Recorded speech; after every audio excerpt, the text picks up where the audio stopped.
This is the Global Podcast Network, where executives and professionals connect, share, and inspire. Stay tuned for the conversations that drive success.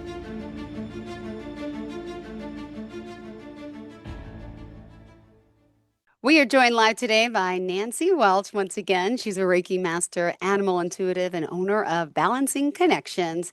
Hailing from beautiful Benton Harbor, Michigan. Welcome back to the show today. How are you?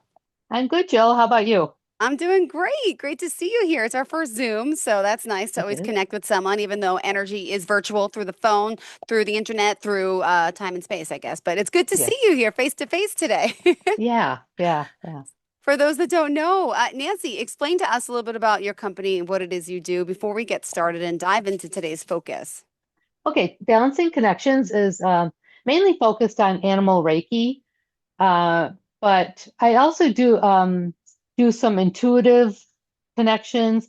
I am certified in animal communication, but I just like to make it like a little broader full thing because you just never know where the animal's at and what they want to do. So I say it's not always a conversation. I may feel things, I may sense things, they may tell me stuff. So that goes along with the Reiki, and I always like to include Reiki for the healing aspect because there's nobody on this planet that doesn't need a little Reiki. And some people don't even know what is Reiki. Just give us a little overview as to this energy healing that can help with me and you and me, animals, everyone in the world, right? Just some people don't Right. have a grasp on it yet. And since it's the first Zoom, let's just break it down. Okay, so Reiki is a healing energy, as you Mm-hmm. said. Uh, Reiki masters channel it.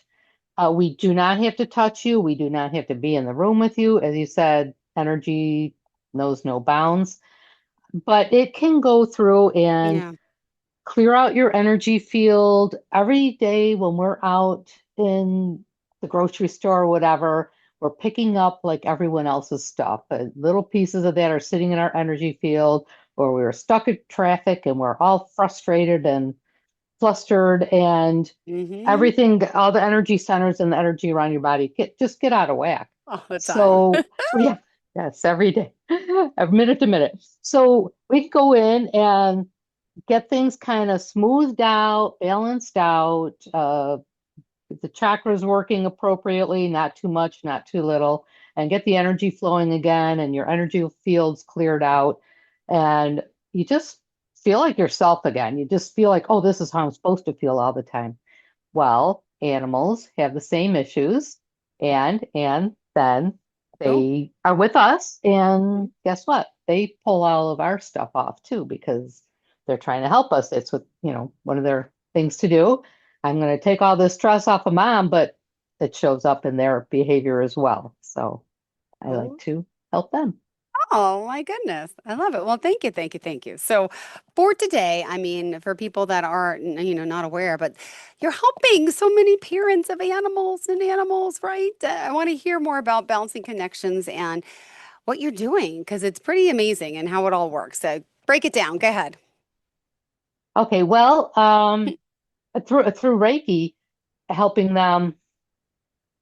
A lot of times people come to me because their dogs are anxious and stressed. No Mm-hmm. surprise there. I mean, the whole world's pretty stressed right now. And so I focusing on the animal, um, we'll start a session, usually on Zoom, not always. And I'll start to ask them if they want to receive the energy. And if they don't, a lot of times they'll leave the room, but that's not 100% guarantee they don't want it. Or if they even turn your back to you, Yeah. sometimes they're just showing me that's where I Mm-hmm. want the energy. But I'll ask them, and if they're Cool. agreeable, then we start the Reiki, and then I just kind of scan over them and see if anything is popping up, any big energy. I'll feel it. I might feel in my own body their aches Mm-hmm. and pains or nausea, or I might feel just the energy gets real intense as, at a spot I'm scanning over. And I'll work with them, and I will say it's more often dogs because They're just the most common. They say they're the most connected though too. Like I feel like cats, even though I have a million, are a little more independent, a little more like, but They are, but I won't say less connected, just their cats are pretty spiritual actually. okay. But they don't have that, many do. But in general, as you said, they're pretty independent. They're sometimes not as affectionate, not as right there in your space all the Hmm. time. But yeah, so I focus talking about dogs, but this goes across any animal, any animal in the wild, domestic, whatever. Um, just that we see dogs more often in my practice, I think. So I'll go through, and as one spot, I might get drawn to another spot, and I also might find. Let's see, there was a dog recently who they were real nauseous, and they had been real sad because mom had been away, and the nausea started while mom was gone, and like the sadness and the nausea got tangled up. So Yeah. I was kind of able to untangle that. We helped to relieve the sadness because mom was Hmm. back, and so once that got relieved, but the nausea didn't clear, and that was a separate issue, and that was time to say, go to the vet. I'm not a vet. I don't diagnose, but I can certainly pick up on things and suggest sometimes when Hmm. it's time to get there and get worked up that way. Oh my goodness. Well, for example, as an animal communicator, right? I know you're doing workshops, you're working with so many people. What are some of the things specifically that you're helping with? What are some of the things you're able to feel and to send and to, I can't say the word cure, help, fix? Like, No. right, like what, explain it further. Like people might say, well, my dog has chronic pain. Well, my dog has, I want to hear what you're dealing with on a daily basis. It's fascinating. All right. So, um, something like chronic pain. Okay, so anything that's chronic is not going to be fixed in one 15-minute or half-hour session. It's just, if you have a chronic issue and you go for therapy of any kind, it's going to take a while. It's going to take some work. There's layers to it, and getting your energy adjusted to releasing what's going on, whatever's causing it. So chronic pain, sometimes I can move along a little bit of the Hmm. energetic portion of it.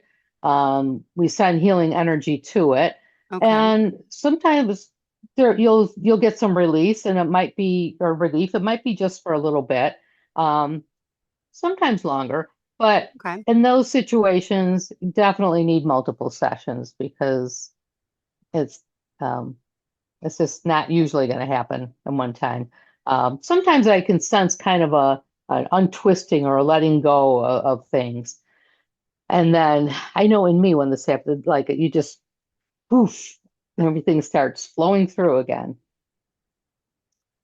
Another thing I like to work with, I'm still working on being more certified in it, is end of life. I had two dogs transition this year, both very, very different situations and different emotions around each one.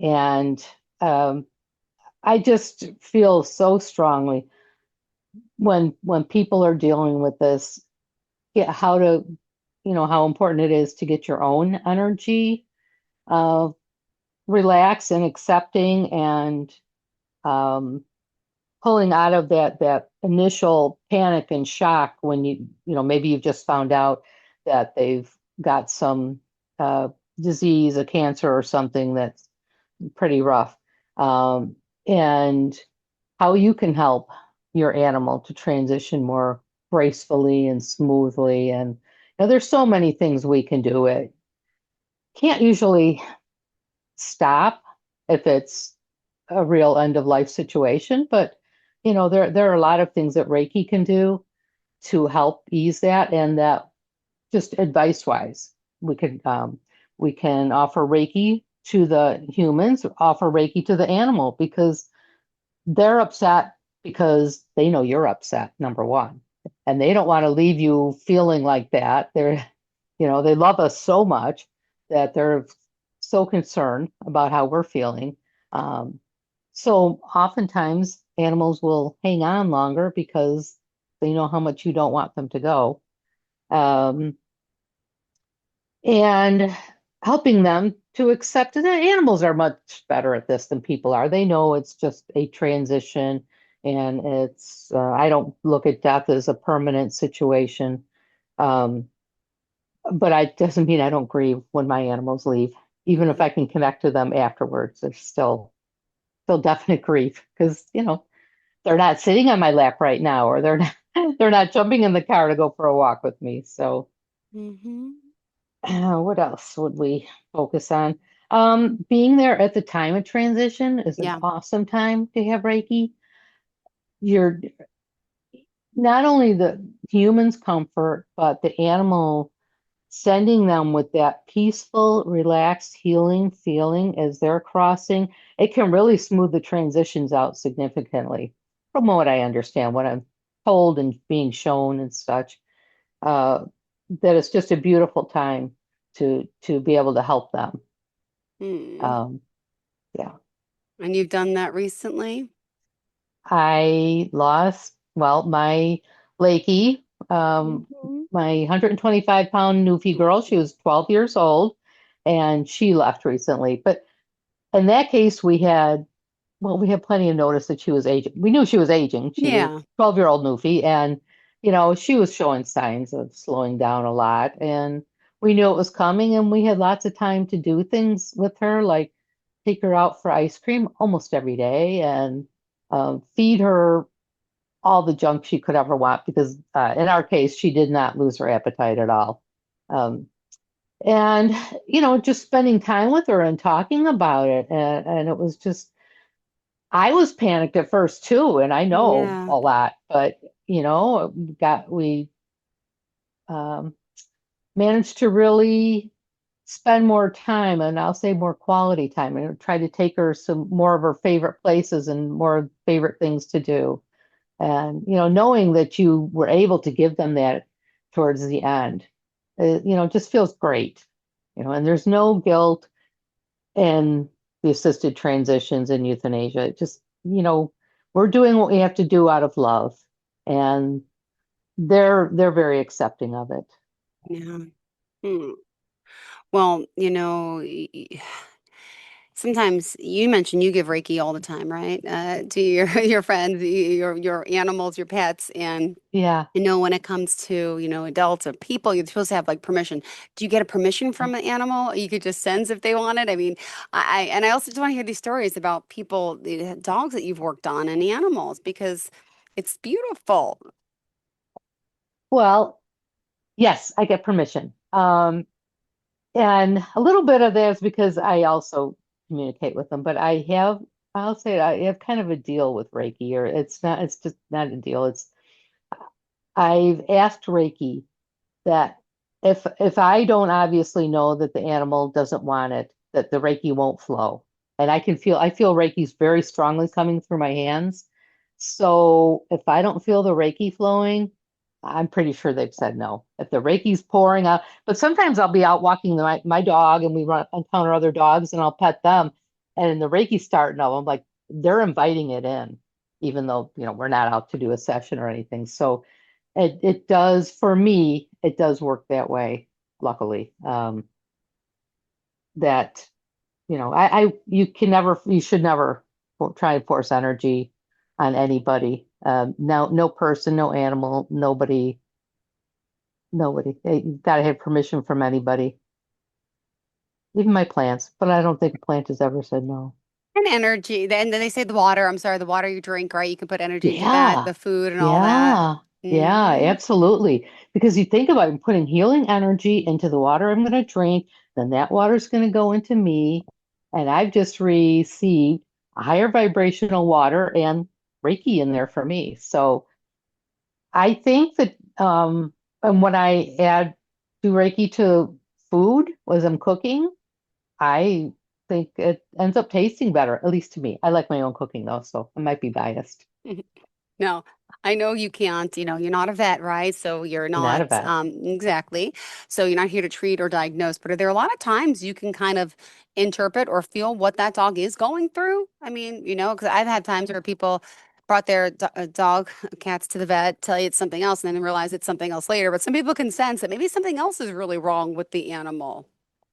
Yeah, I will say when it's my own, if I am very emotional about it, Mm-hmm. it's a little trickier. When like when Lakey was first getting diagnosed, I was I was as emotional as anyone else would be. And I do struggle to connect when that. But once I calmed down and was, thinking about letting it sink in what was going on with her, and we were able to connect. And Yeah. I realized at the end, we like had this running conversation going all the time as I'm just going about my day. It was pretty great. Oh, Um, yeah, and then there are times when I'm not over emotional. The vet has diag suggested something, and I'll know, well, okay, that's great, but I think there's still something else going on, and yeah. so I'll go back. And my vet knows me, knows what I do, and so she does listen. She's a good vet, so she most vets should listen to the humans anyway, saying, because your own self, your own cats, you don't have to be Reiki or think you're overly intuitive to understand that, there's still something else going on. Are you sure that's all it is? And a good vet will listen when you say that. Mhm. Well, staff recommends you. I want to point this out. I highly recommend Nancy for Animal Reiki. We had a session over Zoom for my dog Harley. Harley is a very nervous and anxious dog who constantly shakes and was doing so when she was introduced to Nancy. After Nancy started the Reiki, Harley became visibly relaxed. Soon she was laying down and stretched out, resting comfortably. After the session, she was very calm, relaxed, and wasn't on high alert as she moved around the house. Nancy also gave me some helpful tips to help my dog release some of her excess energy. It was a great session. I would definitely do it again. Thank you, Nancy. That's just one. See, it's hard to talk about yourself, so I got to talk about you in a good way. It's good. So Steph's dog Harley is a good example. When people ask, well, how will I know? How can I tell? Mm-hmm. Most animals lay down, relax, doze off. To get somebody like Harley to sit still for a few minutes, that was a huge win. Mm-hmm. The more hyper, more energetic dogs aren't necessarily going to doze off in the middle of the session. Uh, but yeah, if we can get them, it's not like I'm trying to make a border collie not be a border collie and not Yeah. run, but sometimes, they're too on high alert the way Harley was. So to be able to get that much calm and relaxing, uh, and hear that, I think with Harley it lasted like for the whole day. She was so thrilled. But that would be another case where there's more going on, deeper stuff, that more sessions you would want to do more than one session. Mm. And how did you know you had this gift? Tell us a little bit about that, your backstory that people may not know. Well, I was in the business world, and in 2016 I went into a metaphysical shop just for something completely different, and just got interested in all the classes they were offering and started doing all the different things with angels and crystals and cards and a lot of the spiritual metaphysical type activities. And then Reiki was going to be one of the classes that was being offered, and so I took it, and I just, yeah, this is me, to um I just feel like I'm a healer, and this is just so appealed to me. So I kept on that road. I took more Reiki classes, different styles of Reiki, and then found out about animal Reiki, and that just was like, okay, great. Because as much as I love people, I just feel way more drawn to working on the animals. But Mm-hmm. but to work on, so I just put out a new service for Yeah. animal and person, to help their connections, because Mm-hmm. recently I had a client and her dog was going for surgery the next day. Mm, And she was so nervous about this dog, mm, and she'd contacted me to help the dog, before the surgery to relax and stuff, because the dog didn't like going to the vet. And the dog was 10 years old, so that's a little scary putting that dog that age under anesthesia. But she needed the surgery, so. mm-hmm. But in this case, I said, can I give you Reiki for a little bit first because you're the one that, you need it. I not said like that, but she would benefit from it because she was so nervous about her baby. And so that just led me to see how important it is for you to calm down in order for your dog or your animal to calm down before, well, for any reason, but in this case, to help the dog be a little calmer going into the vet. And Wow. if you can let go of your own fears, they're not going to be as scared. Okay, I trust Mama. Mama feels like this is going to be fine. So I'm sure I'll be Yeah. fine. So yeah, so I just think that sessions combining the two are going to make a big difference uh, for the ultimate goal for the animals, but the connection with your animals to recognize how much your energy affects them, I think is going to be really helpful out there. I hope so. It will, for sure. And in our last few minutes together, we have, oh gosh, only 2 minutes left. We got a little bit of a late start here. What would you say to people out there if they want to reach out to you and why? Um, I would say balancingconnections.com. And if you've got any idea that your animal's uncomfortable with anything, sudden behavior changes Mm-hmm. are a big one, or health changes. My dog Bear, my white lab, he had knee surgery a little while ago, and he was walking around with the cone. Well, we put the donut, change it to the donut. The cone was too much. And we did Reiki to his leg, his knee from the knee surgery. Healed great. I mean, he healed really fast, the incision, everything. So reach out to me at my website if you have any idea that any Reiki could help you or you and your animal for any of these situations. I'd be happy to hear Beautiful. from you. Thank you so much. Pleasure having you back and good seeing you today. And checking in my cats, all 8 of them are doing well. No problems yet. Anymore, no more Yay! urinating in the son's room. So that's good news, but hasn't really been in there. So So the keep, door's been shut for two yeah, weeks now. yeah. It's all right. We'll go with it. But thank you for your help with that. Okay. You have You're a welcome. fantastic day and I'll see you soon, Nancy. Bye bye. Thank you. All right, thanks. Bye. Bye. This is the Global Podcast Network, where executives and professionals connect, share, and inspire. Stay tuned for the conversations that drive success.